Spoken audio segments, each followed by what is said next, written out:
Asia के political geography के इस सेशन में आपका सभी का स्वागत है। और इसमें हम डिस्कस करने वाले हैं कि पॉलिटिकली एशिया कितना कॉम्प्लिकेटेड है और उसमें क्या समस्याएं हैं। और तो देखिए, एशिया के बारे में जब भी डिबेट शुरू होती है तो उसकी सबसे प्राइमरी जो डिबेट होती है वो होती है कि एशिया में सारी पृथ्वी का तकरीबन 70% 60% जो पॉपुलेशन है वो इसी एरिया में रहता है। तो हम देख सकते हैं कि एशिया को यदि हम डिवाइड करते हैं तो एशिया में कौन कौन से इलाकों में कितनी पॉपुलेशन है। तो देखिए, साउथ एशिया जो है उसमें सबसे ज़्यादा पॉपुलेशन है, वो 204 करोड़ है। और जैसा कि आपको समझ में आ सकता है कि 145 करोड़ पॉपुलेशन सिर्फ भारत में है। तो 204 करोड़ साउथ एशिया में, और साउथ एशिया सबसे घनी आबादी वाला इलाका भी है। इसके बाद आप देखते हैं तो वो ईस्टर्न एशिया है जिसमें 166 करोड़ लोग रहते हैं। और ये इसमें तकरीबन 20% इस पूरे महादेश का पॉपुलेशन इसके अंदर रहती है। और इस एरिया में जिन देशों में सबसे ज़्यादा पॉपुलेशन है उन पॉपुलेटेड एरियाज़ में चाइना भी इन्वॉल्व होता है। और इसके बाद आप देखिए तो मलेशिया भी एक बड़ा पॉपुलेशन वाला कंट्री है। इनफैक्ट इंडोनेशिया दुनिया में चौथा सबसे बड़ा पॉपुलेटेड कंट्री माना जाता है। इसके अलावा आप देख सकते हैं वेस्ट एशिया की बड़ी इलाका है, लेकिन क्योंकि वहाँ एग्रीकल्चर की ज़्यादा सुविधाएं नहीं है, इसी कारण यहाँ पे पॉपुलेशन कम भी है। इसमें ज़्यादातर माइनिंग का काम होता है। माइनिंग में जो सबसे बड़ी माइनिंग जो होती है वो होती है ऑयल ड्रिलिंग। तो ऑयल स्टेशन ही यहाँ पे ज़्यादा हैं, तो ऑयल ड्रिलिंग का काम जो भी होता है इस इलाके में, तो ये ज़्यादातर बड़ा इलाका है। और ये ज़्यादातर आप ऐसा कह सकते हैं कि it is a basically desert land, तो डेजर्ट लैंड है। और इसके अलावा central Asia sparsely populated area है जिसमें पॉपुलेशन 79 करोड़ है, जो वेस्टर्न एशिया से थोड़ी सी ज़्यादा है। लेकिन यहाँ ख्याल रखने वाली बात यह है कि वेदर कंडीशंस बहुत अच्छी ना होने के कारण यहाँ पे भी बहुत बड़े एरिया के ऊपर पॉपुलेशन एग्रीकल्चर भी पॉसिबल शायद एक ही सीज़न में हो पाता है। और इस कारण से यहाँ पे बर्फीली हवाएं चलती हैं और हाइट भी काफ़ी ज़्यादा है। और ऊंची हाइट होने के कारण एनिमल लाइफ या जो पब्लिक की लाइफ है वो बहुत इजी नहीं हो पाती। तो इस तरह से हम ये देखते हैं कि पूरा एशिया अपने रिसोर्सेज और अपनी पॉपुलेशन के कारण कई कई अलग अलग तरह की समस्याओं में पड़ा रहता है। तो ये जैसा कि हम मैप देख रहे हैं तो ईस्ट एशिया का मतलब हम ये कहते हैं कि ईस्टर्न एशिया चाइना से ईस्ट की तरफ पैसिफिक वाला इलाका, जिसको आप देख सकते हैं कि चाइना से आपको चाइना के बाद चाइना जो भी कम आपको एरिया दिखाई दे रही है, तो चाइना से इस तरफ के एरिया को हम ईस्ट में मानते हैं। साउथ एशिया इस एरिया को माना जाएगा। सेंट्रल एशिया ये ऊपर के इलाकों को रखा जाएगा, और वेस्टर्न एशिया इस इलाकों को जाएगा जो ज़्यादातर ऑयल माइनिंग के लिए फेमस है। तो इन इलाकों को हम ईस्ट एशिया में पकड़ेंगे। लेकिन ख्याल रखना है कि पाकिस्तान इस एरिया का, पाकिस्तान और अफगानिस्तान ये हम सदर्न एशिया का पार्ट ही माना जाएगा। मतलब आपको मालूम भी होगा कि सार्क जो होता है वो सार्क के एरिया में जो भी हैं उनको हम साउथ एशिया मानते हैं। अगली जो डिबेट होती है कि एशिया में बहुत ज़्यादा कन्फ्लिक्ट्स हैं, क्योंकि पॉपुलेशन ज़्यादा है, रिसोर्सेज की लड़ाई है, तो झगड़े होना वाजिब है। तो इसमें देखिए, सबसे पुरानी लड़ाई जो सारी दुनिया जिसमें फंसी हुई है, दुनिया में एक टिंडर बॉक्स कह सकते हैं जहाँ पे कभी भी बड़ी झगड़े होना पॉसिबल है, वो है इसराइल पैलेस्टीनियन कॉन्फ्लिक्ट। ये 1948 से 1948 से शुरू हुई और ये अब तक चल रही है। इस परेशानी के कई पड़ाव रहे और ये आज भी अनसुलझी एक गुत्थी है जो सारी दुनिया के अलग अलग संगठन बराबर ये कोशिश करते हैं कि झगड़े बंद हो जाएं।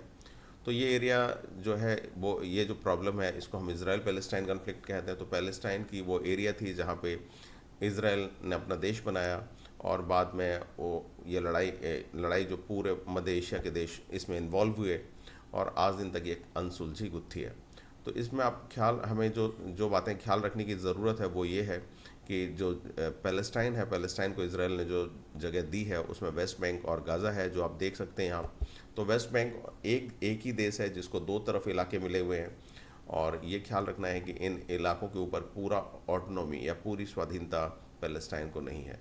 ये इस मैप को एग्ज़ाम के दृष्टिकोण से देखना बहुत ज़रूरी है, क्योंकि आपको ये ख्याल रखना है कि जॉर्डन जो गाजा है, गाजा को सिर्फ मेडिट्रेनियन सी में एंट्री मिली हुई है। ये पूरा इलाका मेडिट्रेनियन सी है, भूमध्य सागर है, तो इसमें गाजा को सिर्फ एंट्री मिली हुई है, या गाजा को ये एग्ज़िट मिलती है। लेकिन जहाँ तक पैलेस्टाइन के दूसरे भूभाग का सवाल है, जिसको आप वेस्ट बैंक कहते हैं, उसको इसमें एंट्री नहीं मिली। इसे याद रखना है। इसराइल कौन कौन से देशों के साथ बॉर्डर है, तो ये ख्याल रखना ज़रूरी है कि ये गोलान हाइट्स जो हैं ये सीरिया का इलाका है, तो सीरिया, लेबनान, जॉर्डन, यहाँ तक कि पैलेस्टाइन के साथ है और इजिप्ट के साथ इसराइल के बॉर्डर हैं। तो ये पांचों देशों के बॉर्डर्स सबको ख्याल रखने चाहिए एग्ज़ाम के दृष्टिकोण से।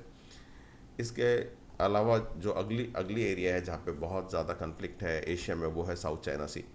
चाइना जब से आर्थिक रूप से ज़्यादा पावरफुल हुआ है, उसकी मिलिट्री भी ज़्यादा पावरफुल हुई है, तो संसाधनों की कमी के कारण चाइना हमेशा ये कोशिश करता है कि साउथ चाइना सी के अंदर जो भी खनिज पदार्थ हैं, जो भी मिनरल्स अवेलेबल हैं, उनके ऊपर कब्जा किया जाए। और क्योंकि अंतर्राष्ट्रीय नियमों के अनुसार उसे अलग अलग देशों के साथ ये शेयर करना है, जैसे मलेशिया के साथ, जैसे फिलीपींस के साथ, जैसे जापान के साथ। तो क्योंकि इसे शेयर करना है, तो चाइना क्योंकि शेयर करने के लिए राज़ी नहीं है, तो अलग अलग समय पर चाइना इन खाली इलाकों में अपने आइलैंड्स बनाने की कोशिश करता है। और ये आइलैंड बनाने की कोशिश करने का मतलब है कि आर्टिफिशियल आइलैंड, वो खुद जाके एक मिट्टी वगैरह डाल के, सीमेंट यूज़ करके वो आइलैंड्स बनाता है और इसके बाद उसके अगल बगल के इलाकों को वो दुनिया के सामने प्रमाणित करता है कि ये उसकी जगह है।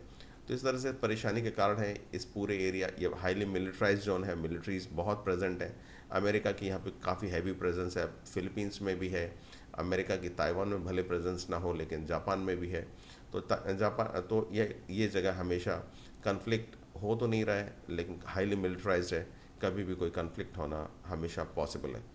तो इस इलाके के बाद जो अगला एरिया जिसमें बहुत ज़्यादा कन्फ्लिक्ट हमें दिखाई देती है वो नागोर्नो कराबाख का एरिया है।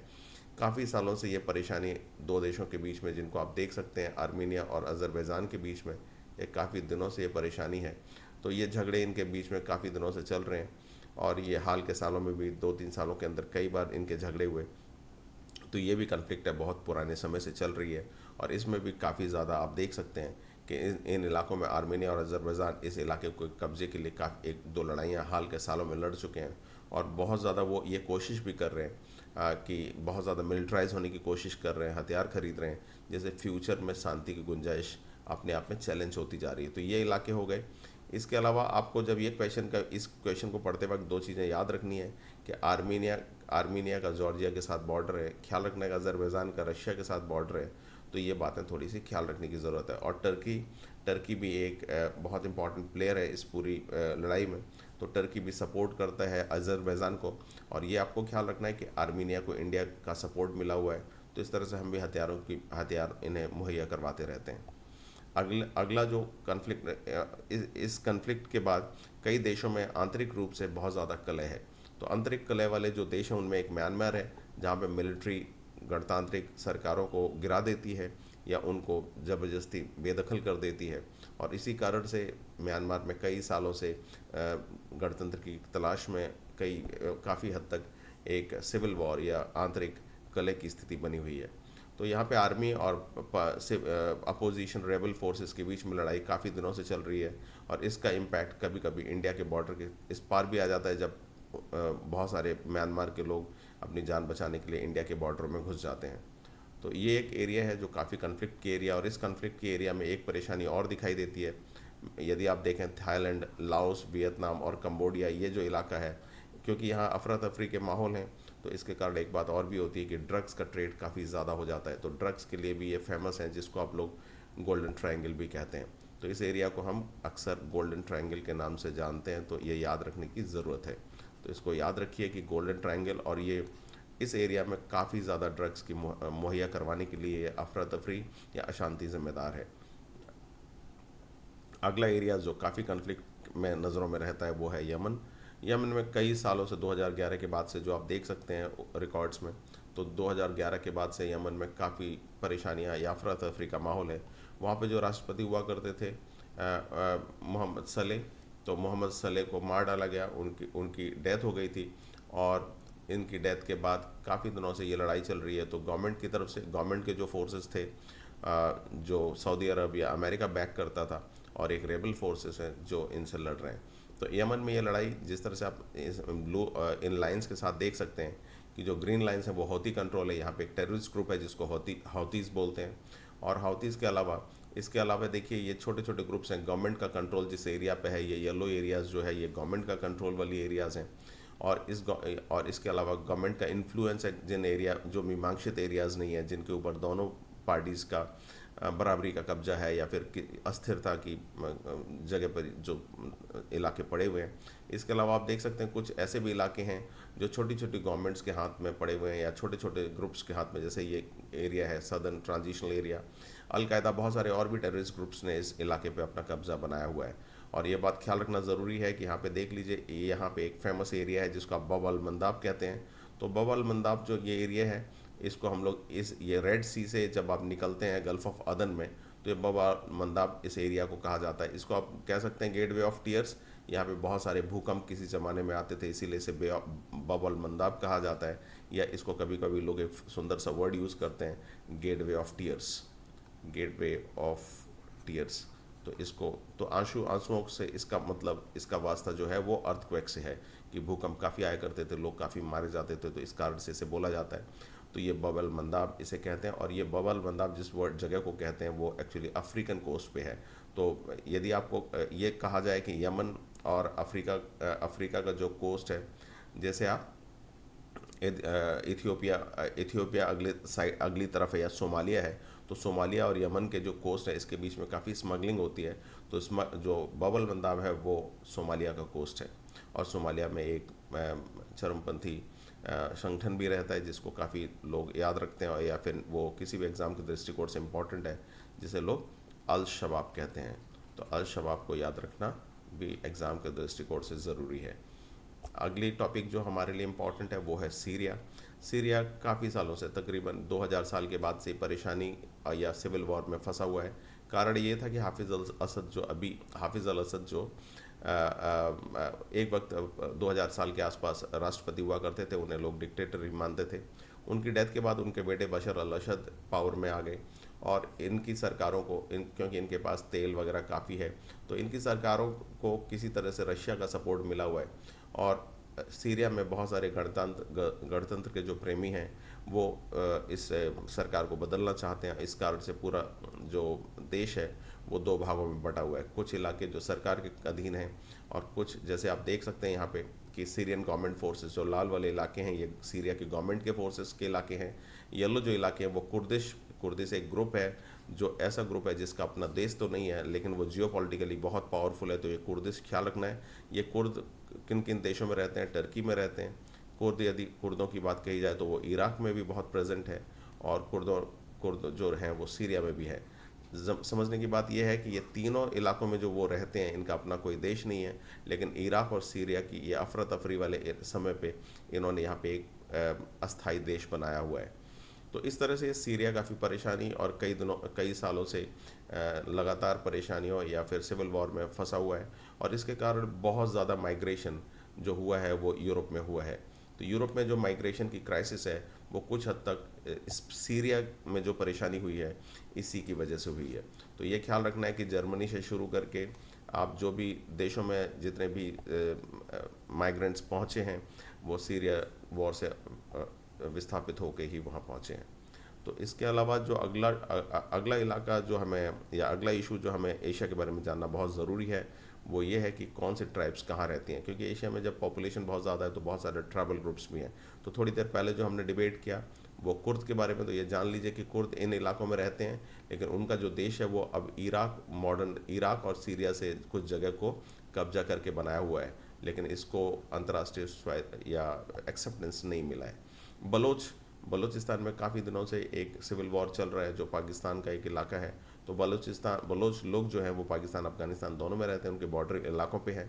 तो बलोचों के बारे में भी आपको जानना ज़रूरी है। याकन जो है ये फिलीपींस में इलाकों में रहने वाली एक ट्राइब है। फ़िलिस्तीन जिनको कहते हैं वो पैलेस्टाइन के लोग हैं जो इसराइल के साथ झगड़े में इन्वॉल्व हैं अभी। इसके अलावा आप देख सकते हैं अरांडा, जस्ट आपको याद रखना है, इनका बहुत ज़्यादा सिग्निफिकेंस नहीं है, लेकिन एक सिग्निफिकेंस जिनका है वो है उइघुर्स का। तो उइघुर की मानवाधिकारों की समस्याओं को लेकर चाइना और सारी दुनिया के बीच में जो काफ़ी हद तक वाद विवाद छिड़ा रहता है वो उइघुर्स के कारण है, और ये चाइना के जिनजियांग प्रोविंस में रहते हैं। तो जिनजियांग प्रोविंस में रहते हैं, तो जिनजियांग इसे कहते हैं। मंचू, कभी आपने नाम सुना होगा मंचूरिया का। तो मंचूस जो है मंचूरिया से जुड़े हुए थे, मंचूरिया भी चाइना का पार्ट है, तो डेफिनेटली मंचूस यहाँ पे हैं।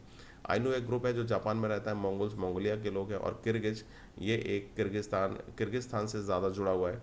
लेकिन किर्गिस्तान क्योंकि अलग देश नहीं है, तो ये चाइना से शुरू करके कजाकिस्तान, उज्बेकिस्तान और ताजिकिस्तान के इस बड़े इलाके में जो रहते हैं ये किर्गिज हैं। और ये ट्रैवल्स हुआ करते थे मध्य युग में या मीडिएवल टाइम्स में।